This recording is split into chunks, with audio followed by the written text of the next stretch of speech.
हाँ जी दोस्तों, नमस्कार। स्टडी हंगर्स पर आपका बहुत बहुत स्वागत है। आशा करता हूँ आप सभी बहुत अच्छे होंगे और अपनी तैयारी को एक नई दिशा दे रहे होंगे। तो साथियों, सीरीज चल रही है यूपी सुपर टेट की, जिसमें हम आपसे डिस्कस कर रहे हैं चाइल्ड साइकोलॉजी, बाल मनोविज्ञान।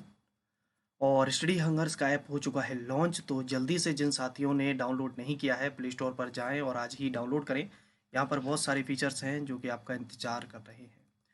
चलिए तो बात करते हैं बाल मनोविज्ञान में। इसमें हम डिस्कस कर चुके हैं व्यक्तिगत भिन्नता, स्मृति विस्मृति, कल्पना, रुचि तथा ध्यान। और आज हम डिस्कस करने वाले हैं आपसे बाल विकास को प्रभावित करने वाले कारक। और इन कारकों में हम सबसे पहले डिस्कस करेंगे आपसे बाल विकास की अवस्थाएं, अभिवृद्धि एवं विकास। आज का जो चैप्टर है हमारा वो ये है, बाल विकास की अवस्थाएं, अभिवृद्धि एवं विकास। उसके बाद हम डिस्कस करेंगे वंशानुक्रम एवं वातावरण, फिर बुद्धि और व्यक्तित्व।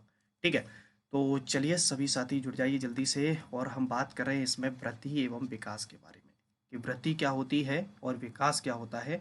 अच्छे से डिटेल में डिस्कस करते हैं। चलिए तो बात करते हैं सबसे पहले वृद्धि के बारे में कि ग्रोथ क्या है। तो जब हमारे शरीर की संरचना या आकार बढ़ना शुरू होता है तो उसे वृद्धि कहते हैं। ठीक है, हमारे शरीर की जो लंबाई बढ़ रही है, मोटाई बढ़ रही है, ऊंचाई बढ़ रही है, हमारी फिजिकल बॉडी के स्ट्रक्चर में जो भी चेंजेस आ रहे हैं, जो ग्रो हो रहा है, वही क्या है, वृद्धि है। वृद्धि को कुछ जगह पर अभिवृद्धि भी कहा जाता है, एक ही बात है। ठीक है, बात कर रहे हैं कि इसमें सोरेनसन का क्या कहना है। तो सोरेनसन का कहना है कि शरीर का बड़ा और भारी होना ही वृद्धि है। क्या कह रहे हैं सोरेनसन, कि शरीर का बड़ा और भारी होना ही वृद्धि है। तो फिर विकास क्या है? जब हमारे सामाजिक, मानसिक, सांवेगिक और बौद्धिक पक्षों में परिपक्वता आती है तो उसे हम विकास कहते हैं।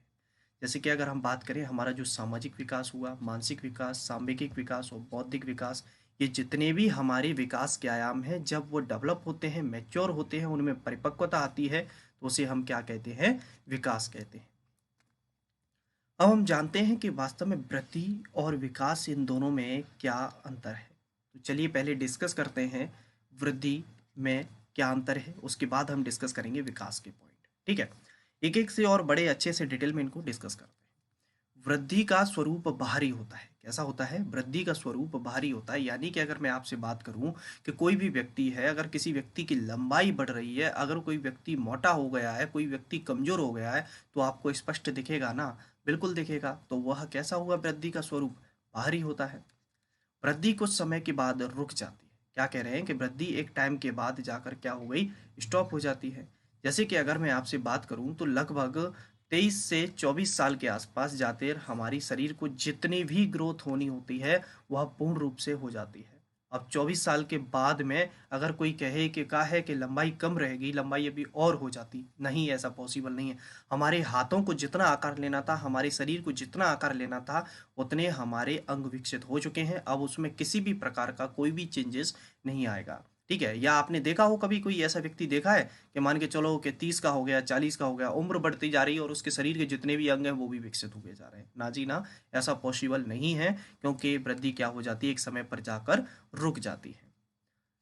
अगला पॉइंट है, वृद्धि का हम सीधा मापन कर सकते हैं। बिल्कुल, अगर कोई व्यक्ति खड़ा हुआ है, मान के चलिए अगर कोई व्यक्ति खड़ा है तो आप उसे देखकर पता लगा सकते हैं ना कि यह व्यक्ति की लगभग लंबाई कितनी होगी, है ना? तो आप बिल्कुल पता लगा सकते हैं कि वृद्धि की लगभग लंबाई कितनी है, ये कितना मोटा है, लगभग इसमें वजन कितना होगा, है ना? तो आप प्रत्यक्ष रूप से उसको देखकर पता लगा सकते हैं। यानी कि कोई भी व्यक्ति के शारीरिक ढांचे को देखकर आप पता लगा सकते हैं, अर्थात उसका सीधा मापन किया जा सकता है। वृद्धि क्रम के अनुसार नहीं चलती। वृद्धि कैसी होती है, कभी तो तेज हुई, फिर क्या हुई, धीमी हुई, फिर वृद्धि कैसी हुई, तेज हुई। तो वृद्धि का कोई पर्टिकुलर अगर हम बात करें तो सीक्वेंस नहीं होता है, अर्थात वृद्धि क्या नहीं होती, क्रम के अनुसार नहीं चलती। वृद्धि केवल परिमाणात्मक होती है, यानी कि क्वांटिटेटिव होती है। अभी इसको आप और अच्छे से डिटेल में समझेंगे किसमें, अभी विकास वाला आएगा तो मैं दोनों को एक साथ वहां पर समझाऊंगा। ठीक है, अब याद रखें, वृद्धि केवल कैसी होती है, परिमाणात्मक होती है, यानी कि क्वांटिटेटिव होती है, अर्थात उसको प्रत्यक्ष देखा जा रहा है। ठीक है, वृद्धि होने से विकास हो भी सकता है और नहीं भी। यानी कि अगर किसी बच्चे का, मान के चलिए कोई बच्चे की शारीरिक ग्रोथ तो हो गई, मान के चलिए शरीर से तो वो मोटा हो गया, लेकिन इसका ये जरूरी नहीं है कि उसके विकास के जितने भी क्षेत्र थे वो भी विकसित हुए हैं कि नहीं हुए हैं। अगर किसी बच्चे की वृद्धि हुई है तो हम ये नहीं कह सकते कि उसका डेवलपमेंट भी हुआ है। क्लियर है बात?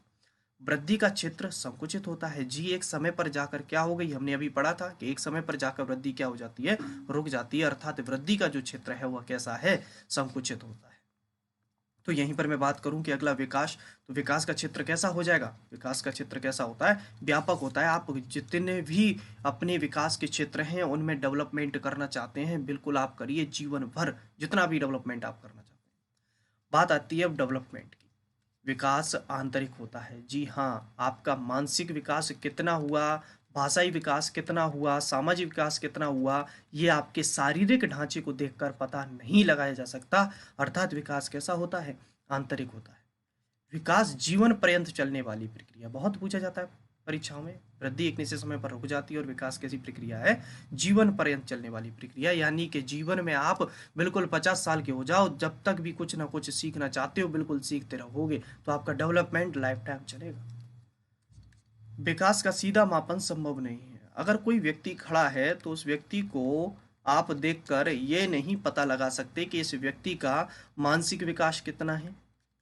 आप अंदाजा लगा रहे हो कि मान के चलिए तो बहुत पढ़ा लिखा दिख रहा है, लेकिन वास्तव में पता चले वो तो मूर्ख है भैया, बिल्कुल एकदम अनपढ़ है। ठीक है। या आप पता लगा रहे हैं कि यह व्यक्ति का जो है देखने से तो अच्छा लग रहा है, इसका सामाजिक व्यवहार अच्छा होगा, बल्कि उसका सामाजिक व्यवहार बेकार है। ठीक है। तो विकास के जितने भी क्षेत्र हैं उनका हमें पता लगाना है। तो उससे हमें, अगर मान के चलिए उसके बौद्धिक विकास का पता लगाना है तो आपको उस पर बुद्धि परीक्षण करना होगा। अगर आपको उसके सामाजिक विकास का पता लगाना है तो आपको उसके साथ व्यवहार करना होगा, है ना। संवेगात्मक विकास का पता लगाना है तो उसके इमोशंस का पता करना होगा। तो बात यह है कि विकास का सीधा मापन संभव नहीं है। कोई व्यक्ति आपके समझ खड़ा है, उसको आप देखकर पता नहीं लगा सकते कि ये इसके विकास कितने हद तक विकसित हुए हैं। आपको उसके विकास का अगर पता लगाना है तो आपको क्या करने होंगे, उस पर कुछ प्रयोग करने होंगे, कुछ विधियों का उसके साथ उपयोग मतलब प्रयोग करना होगा। विकास में एक निश्चित क्रम होता है। विकास एक सिक्वेंशियल फॉर्म में चलता है, यानी कि डेवलपमेंट आप जैसे जैसे खुद को ग्रो करते जाएंगे, डेवलपमेंट आपका क्या होता चला जाएगा, आगे बढ़ता हुआ चला जाएगा। विकास परिमाणात्मक और गुणात्मक दोनों होता है जी। अभी मैंने इस पॉइंट को आपसे कहा भी था कि यहाँ मैं अच्छे से आपको बताऊंगा। हमने देखा कि देखिए जरा, हमने देखा कि वृद्धि जो थी वो केवल और केवल कैसी थी, परिमाणात्मक थी। कैसी थी, परिमाणात्मक थी। और विकास कैसा है, क्वांटिटेटिव और क्वालिटेटिव दोनों है। ठीक है। विकास कैसा है, क्वांटिटेटिव और क्वालिटेटिव दोनों है। अर्थात हम कह सकते हैं कि वृद्धि जो है वो किसका ही एक हिस्सा है, वृद्धि जो है वो विकास का ही एक हिस्सा है। जैसे कि एक उदाहरण के तौर पर मैं आपको समझाने की कोशिश करता हूँ। जैसे कि मान के चलिए आप एक पोहा की दुकान पे जाते हैं और आपका एक मित्र है। ठीक है। आपका एक मित्र है और आप भी हैं, दो लोग हैं, और उसने आपके लिए मान के चलिए प्लेट में दे दिए पोहा। ठीक है। ये अब ये प्रत्यक्ष तो देख पा रहे हैं आप। मैंने पूछा, मान के चलिए ये है जो प्लेट वो आपकी प्लेट है और ये आपके जो मित्र है उसकी प्लेट है। मैंने पूछा कि बताओ किसकी प्लेट में पोहा ज़्यादा है। तो आप प्रत्यक्ष देख पा रहे हैं, हाँ प्रत्यक्ष देख पा रहे हैं। तो आपने कहा कि जो हमारा मित्र है उसकी प्लेट में पोहा ज़्यादा है। तो एक तरीके से वृद्धि वाला फॉर्मूला यहाँ लागू हो रहा है कि नहीं हो रहा है, कि वृद्धि मतलब प्रत्यक्ष मापन संभव है वृद्धि का, यानी कि व्यक्ति का शारीरिक ढांचा दिख रहा होता है तो वहाँ पर आप इसका पता लगा सकते हैं। तो ये तो केवल और केवल कैसा हुआ, मात्रात्मक हुआ। वृद्धि केवल और केवल कैसी हुई, मात्रात्मक हुई। सॉरी, यहाँ पर परिमाणात्मक बता दी क्या मैंने, जी नहीं, यहाँ मात्रात्मक होगी। ठीक है।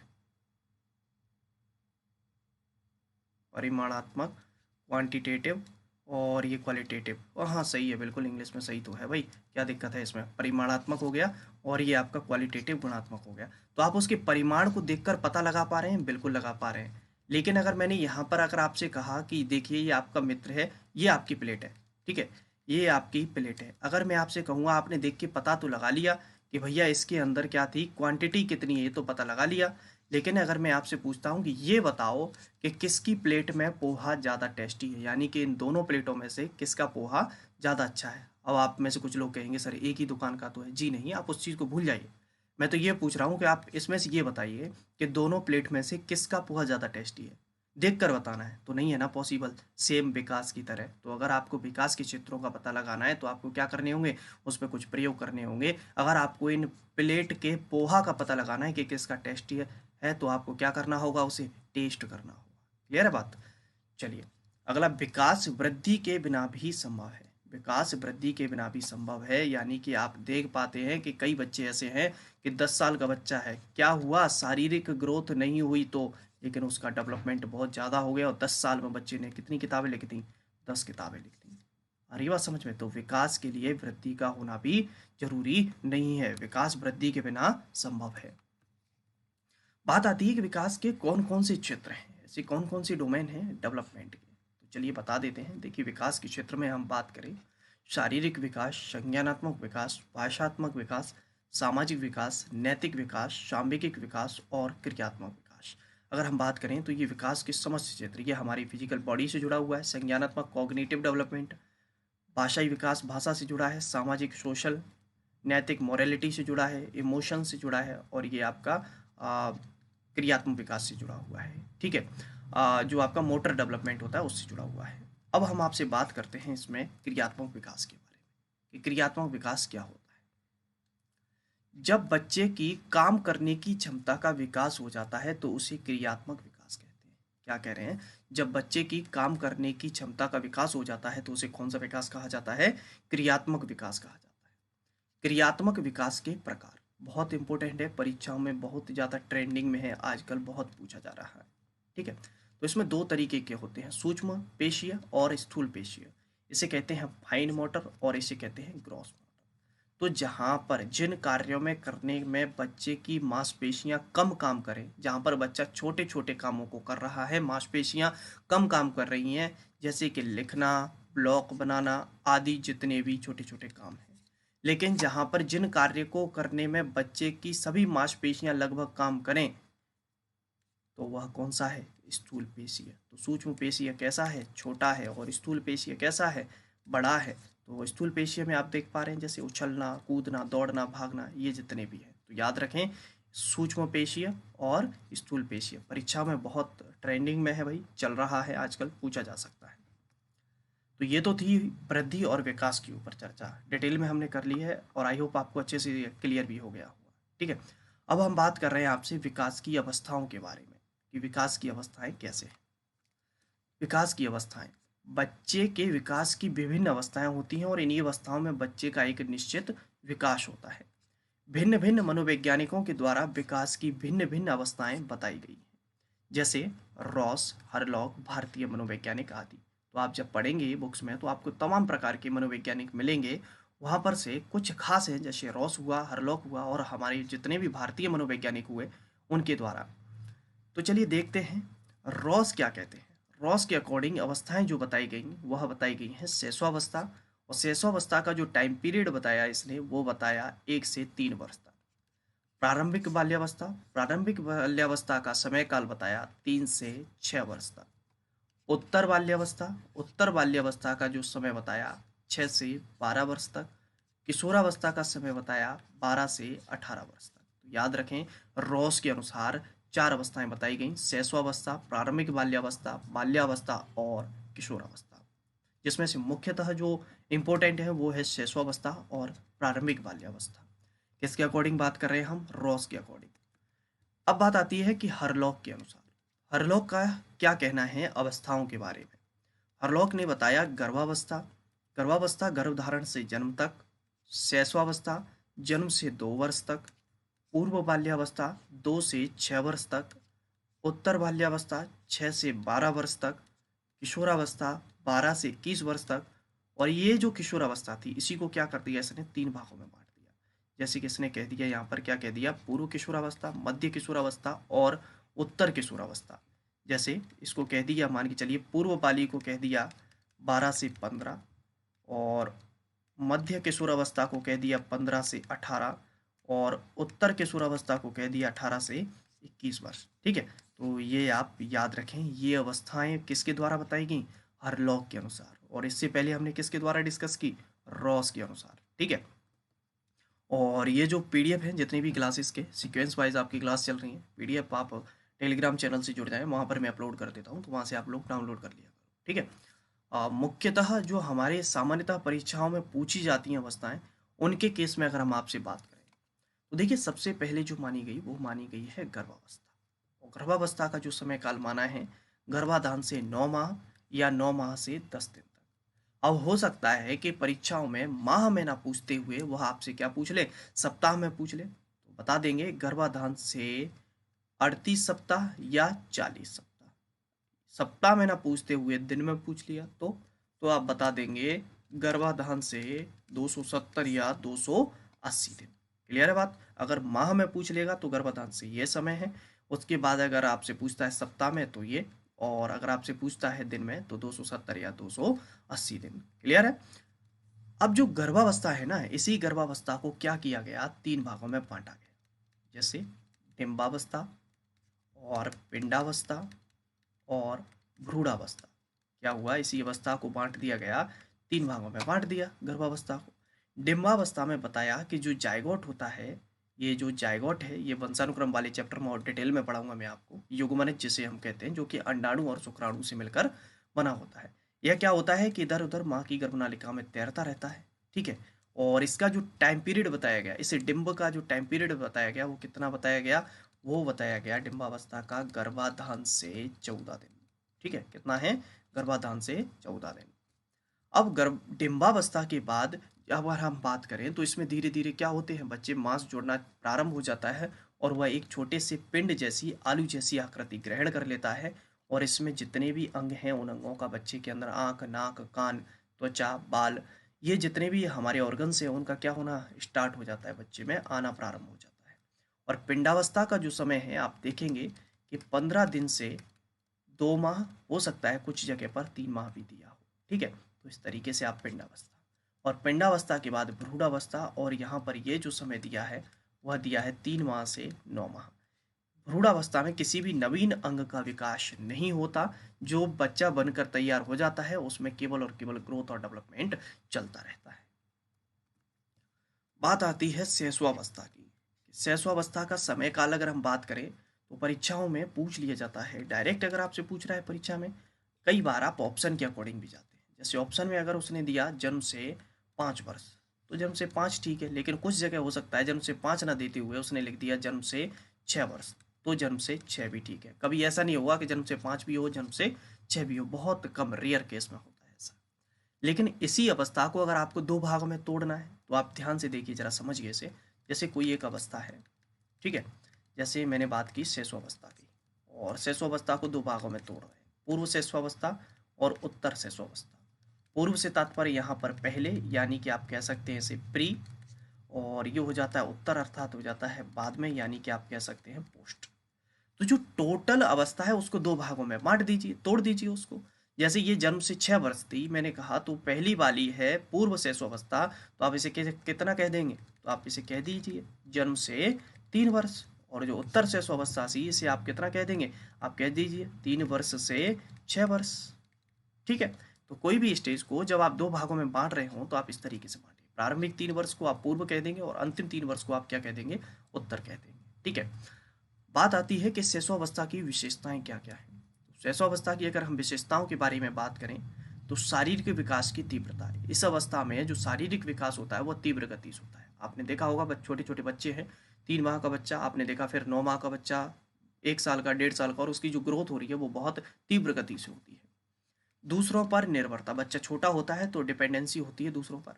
ठीक है, नैतिकता का अभाव, इस अवस्था में बच्चे को यह जानकारी नहीं होती है कि कौन सी चीज़ सही है और कौन सी चीज़ गलत है, यानी कि उसके अंदर नैतिकता का अभाव पाया जाता है। संवेगों का प्रदर्शन, हंसना, रोना, भय, ये जितने भी संवेग हैं बच्चे के अंदर धीरे धीरे क्या हो जाते हैं, विकसित होते हुए चले जाते हैं और बच्चे अपने संवेगों का प्रदर्शन करने लगता है। अनुकरण द्वारा सीखना, यानी कि यहाँ पर बच्चा दूसरे जैसे करता है, दूसरे को नकल करते देखता है और दूसरे नकल के माध्यम से सीखता है। दूसरा जिस तरीके से कर रहा है उसको कोशिश करता है करने की। इस अवस्था में बच्चे के अंदर जो पाई जाती है अवस्था स्वार्थी व स्व केंद्रित, बच्चा खुद पर फोकस रखता है, दूसरा क्या कर रहा है भैया हमें नहीं मतलब, और स्वार्थी प्रवृत्ति का होता है। तो ये हम बात कर रहे हैं किस अवस्था की विशेषता है, शैशवावस्था की। अगर हम बात करते हैं यहाँ पर आपसे बाल्यावस्था की विशेषताओं के बारे में, बाल्यावस्था का समय काल है 6 से 12 वर्ष। हो सकता है कुछ जगह आपकी परीक्षाओं में 5 से 10 वर्ष अगर ऑप्शन में मिला है तो आप ये भी लगा सकते हैं। हो सकता है कुछ जगह पर 5 से 11 वर्ष दिया हो तो ये भी आप लगा सकते हैं। कुछ जगह पर 6 से 11 वर्ष दिया हो। मैं बार बार कह रहा हूँ आपसे, जिस तरीके का आपका ऑप्शन होगा, अगर उसने स्पेशली मेंशन किया है रॉस के अनुसार या हरलॉक के अनुसार बताओ हमें, तो हम बता चुके हैं आपको। लेकिन अगर उसने कुछ मेंशन नहीं किया है और आपसे ऐसे पूछ रहा है, कभी भी ऐसा नहीं होगा कि 5 6 से 12 भी हो, 5 से 10 भी हो, 5 से 11 हो, 6 से 11, कभी नहीं होता। लेकिन अगर ऐसा है तो फिर वो आपसे एक्यूरेसी चाहता है, और एक्यूरेसी चाहता है तो आपको पता है कि एक्यूरेसी हम क्या पढ़ रहे हैं, 6 से 12 पढ़ रहे हैं। ठीक है। अगर इसी अवस्था को अगर वो तोड़ दे, आपसे कह दे पूर्व बाल्यावस्था में तोड़ दो और उत्तर बाल्यावस्था, तो कह देना हाँ जी ये 6 से 9 हो गई और ये 9 से 12 हो जाएगी। चलिए, इस अवस्था को जीवन का अनोखा काल भी कहते हैं। कई बार आता है परीक्षाओं में कि जीवन का अनोखा काल किस अवस्था को कहा जाता है, तो बाल्यावस्था को कहा जाता है। ठीक है। समूह, दल, टोली की आयु किसे कहते हैं, बाल्यावस्था को कहते हैं। शारीरिक विकास में स्थिरता, जैसे कि आप देख पा रहे थे कि शैशवावस्था में शारीरिक विकास कैसा था, तीव्र था, और इस अवस्था में विकास कैसा हो गया, धीमा हो गया। ठीक है। और ये जो फॉलो कर रहा है ना, वो बाल बाल विकास के सिद्धांत को फॉलो कर रहा है। बालक का विकास लंबवत ना होकर कैसा होता है, वर्तुलाकार होता है। कैसा होता है, लंबवत ना होकर वर्तुलाकार होता है, इसको फॉलो कर रहा है। प्रारंभिक विद्यालय की आयु, ठीक है, इस अवस्था में आपको पता है कि गवर्नमेंट के मानकों के अनुसार 6 वर्ष बच्चे की गई है कि 6 से 14 वर्ष के बच्चों को निःशुल्क और अनिवार्य शिक्षा प्रदान कराई जाए। और आप देख पा रहे हैं तो विद्यालय भी बच्चा इस अवस्था में जाना प्रारंभ कर देता है, और धीरे धीरे उसका सामाजिक विकास भी यहाँ से प्रारंभ होगा। जब विद्यालय में जाएगा तो विभिन्न जाति, विभिन्न धर्म के लोग आते हैं, उसके बारे में उसे बताया जाएगा, और धीरे धीरे उसका सोशल डेवलपमेंट भी होगा यहाँ से। जिज्ञासा की प्रबलता, बच्चे के अंदर क्यूरियोसिटी बहुत ज़्यादा होती है इस स्टेज में, तो शिक्षक को और माता पिता का यह उत्तरदायित्व है कि उसे बच्चे की जिज्ञासाओं को शांत करना चाहिए। पापा ये पंखा क्यों घूम रहा है, पापा यहाँ लाइट क्यों जल रही है, मम्मी गैस क्यों जल रही है, एक्स वाई जेड तमाम प्रकार के क्वेश्चन बच्चे के मस्तिष्क में घूमते हैं, तो माता पिता का ये उत्तरदायित्व है कि आप उनको बच्चे की जिज्ञासाओं को क्या करें, शांत करें। ठीक है। अगली आती है किशोरावस्था, और किशोरावस्था में अगर हम बात करें तो इसका समय काल है 12 से 18।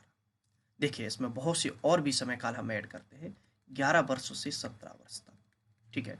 कुछ जगह पर एक बार क्वेश्चन आया हुआ था, पूछा गया है टेट परीक्षा में, टीन एज किसे कहते हैं, टीन एज इस तरीके से आया था, और माना गया वहाँ पर जो उन्होंने एक्सप्लेनेशन दिया 13 टू 19 को माना। तो ये जो टीन था लास्ट वाला, इसको माना टीनेजर्स, वैसे भी कहते हैं कि नहीं कहते हैं, तो यहाँ पर अगर आए तो 13 से 19 वर्ष हो तो ये भी हो सकता है। ठीक है। 10 से 20 वर्ष हो तो ये भी हो सकता है। ये लगभग मैंने आपको वेरिएशन बता दिए हैं किस तरीके से एज में हम जा सकते हैं। किशोरावस्था की अगर बात करें, वो कहता है आपसे पूर्व किशोरावस्था बताओ, मुझे नहीं जानकारी भैया, आप ही बताइए जल्दी से, पूर्व किशोरावस्था कितना होगा, तो कितना हो जाएगी, 12 से 15 हो जाएगी, और उत्तर किशोरावस्था कितनी हो जाएगी, ये हो जाएगी आपकी 15 से 18 हो जाएगी। ठीक है। अब किशोरावस्था की हम विशेषताओं के बारे में आपसे बात कर रहे हैं। शारीरिक परिवर्तन होने लग जाते हैं, फिजिकल चेंजेस आते हैं लड़कों में और लड़कियों में। ठीक है। शारीरिक विकास की जो दर होती है वो अभी कैसी थी, धीमी थी बाल्यावस्था में, वो कैसी हो जाती है, पुनः तीव्र हो जाती है। काम भावना विकसित होने लगती है, यानी कि डिफरेंट जेंडर के प्रति अट्रैक्शन क्रिएट होने लगता है। स्थिरता व समायोजन का अभाव पाया जाता है, यानी कि बच्चे इस एज में खुद को एडजस्ट नहीं कर पाते हैं। घनिष्ठ व व्यक्तिगत मित्रता होने लग जाती है। इस अवस्था को स्टैनले हॉल ने, स्पेशली इसमें नाम भी मेंशन हो जाता है कई बार, किसने कहा है, तो स्टैनले हॉल। ठीक है। इस अवस्था को दबाव का काल, तनाव का काल और संघर्ष का काल भी कहा है, स्टैनले हॉल ने इसके बारे में कहा है। जीवन का स्वर्ण काल भी कहते हैं इसको, गोल्डन एज। ठीक है। पीढ़ियों में अंतर के कारण विचारों में मतभेद, यानी कि पीढ़ियों में अंतर, जो माता पिता है या जो बुजुर्ग हैं घर में, दादा दादी, उनसे बच्चों में ज़्यादातर इस एज में क्या होने लग जाते हैं, मतभेद होते हैं कि अब हम बड़े हो चुके हैं, अब हमें हमारे अनुसार डिसीजन लेने लगे। जीवन का सबसे कठिन काल माना गया है किसको, किशोरावस्था को। ठीक है। बात आती है किशोरावस्था के बाद युवावस्था की। युवावस्था का टाइम पीरियड जो है वो है 18 से 25 वर्ष, और इस अवस्था में कुछ ज़्यादा चीज़ें नहीं हैं।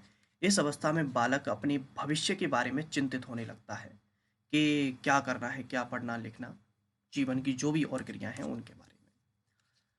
प्रौढ़ावस्था 25 से 50, 50 होता है कई जगह, 55 या 60, जिस तरीके से आपको ऑप्शन में देखे उसके अकॉर्डिंग आप चले जाएंगे। इस अवस्था को व्यवहारिक जीवन की अवस्था भी कहा जाता है, यानी कि इस अवस्था में व्यक्ति गृहस्थ जीवन में प्रवेश कर जाता है। और गृहस्थ जीवन में प्रवेश किया तो भैया हम बात करें बच्चे, शादी विवाह, ये बच्चों के शादी विवाह, बच्चों की पढ़ाई और तमाम प्रकार की सामाजिक उत्तरदायित्व उसके ऊपर आने लग जाते हैं। अभी तक वह केवल और केवल एक पुत्र के रूप में था, मान के चलिए। अब उसकी शादी होगी तो उसे पति का उत्तरदायित्व निभाना है, बच्चे हो गए तो पिता का उत्तरदायित्व भी निभाना है, उसके ऊपर तमाम प्रकार की रिस्पॉन्सिबिलिटीज बढ़ने लगती हैं। और कहते हैं कि व्यक्ति के ऊपर जब जिम्मेदारियां बढ़ती हैं तो उसकी वास्तविक जो प्रतिभा होती है वह निखर के आती है। तो सबसे ज़्यादा जो विकास होता है व्यक्ति का, वो किस अवस्था में होता है? इसी अवस्था में होता है। बात आती है वृद्धावस्था के बारे में। वृद्ध हो गए भैया, बूढ़े हो चुके हैं, क्या करिए? भगवान का भजन करिए। एज ग्रुप की अगर हम बात करें तो 60 से मृत्यु तक। और यह अवस्था अत्यधिक संवेदनशील मानी जाती है, बहुत ही सेंसिटिव एज। अगर इस अवस्था में सही तरीके से वृद्ध लोगों का ख्याल नहीं रखा जाए तो समय से पहले ही मृत्यु हो जाती है। इस अवस्था में व्यक्तियों का अध्यात्म की ओर, भगवान की ओर क्या हो जाता है? झुकाव हो जाता है। इस अवस्था में तमाम प्रकार की परेशानियां व्यक्ति को झेलनी पड़ती हैं, जैसे कि स्मरण की कमजोरी, यानी कि याददाश्त कमजोर हो जाती है, निर्णय लेने की क्षमता में कमी आ जाती है, उच्च तनाव होता है, ब्लड प्रेशर हाई होने लग जाता है, बच्चों जैसी जिद करने लग जाते हैं। ये तमाम प्रकार की परेशानियां किस अवस्था की विशेषताएं हैं? वृद्धावस्था की विशेषताएं। अब ये अवस्थाएं तो हमने पढ़ ली, लेकिन इन अवस्थाओं से संबंधित और भी कुछ अन्य तथ्य हैं जो आपकी परीक्षा की दृष्टि से महत्वपूर्ण हो सकते हैं। तो चलिए उनको भी डिस्कस कर लेते हैं। जन्म के समय शिशु का जो औसत भार होता है वो होता है 3.6 किलोग्राम। अगर पौंड में बात करते हैं तो 7 पौंड। बालक में जो भार है वो 3.6 किलोग्राम होता है, और लड़कियों में जो भार है वो है 3.4 किलोग्राम। जन्म के समय शिशु की लंबाई 52 सेंटीमीटर, अगर सेंटीमीटर ना पूछते हुए इंच में पूछे तो 20 इंच। हड्डियों के आपस में जुड़ने को अस्थिकरण कहते हैं। जो हड्डियां आपस में कनेक्ट होती हैं उन्हें क्या कहते हैं? हड्डियां। जब जैसे प्रारंभ में जन्म के समय शिशु के शरीर में कितनी हड्डी है? 270 होती है। और जैसे जैसे वयस्क होते जाते हैं, बढ़ते जाते हैं, तो हड्डियां आपस में क्या होती चली जाती हैं? कनेक्ट होती चली जाती हैं। और जो हड्डियां आपस में जुड़ती हैं उनको क्या कहते हैं? अस्थिकरण कहते हैं। एक वयस्क में हड्डियों की संख्या कितनी होती है? 206 होती है। शरीर की सबसे लंबी हड्डी फीमर, जो कि जांघ की हड्डी है। सबसे छोटी हड्डी स्टेपीज, जो कि कान की है। शरीर की सबसे मजबूत हड्डी मैंडिबल, जबड़े, जो जॉ जबड़ा होता है। और शरीर का सबसे कठोर तत्व इनेमल, जो कि दांतों में होता है। ठीक है, तो ये था पूरा का पूरा कंप्लीट चैप्टर, वृद्धि एवं विकास और विकास की अवस्थाएं। आई होप आपको अच्छे से क्लियर हुआ होगा। ठीक है, वीडियो पसंद आया है तो वीडियो को लाइक कर दीजिए, दोस्तों के साथ शेयर कर दीजिए, और चैनल पर नए हों तो चैनल को सब्सक्राइब कर लीजिए। मुलाकात करेंगे अगली वीडियो में, जब तक आप सभी अपना अच्छे से ख्याल रखें। जय हिंद, जय भारत।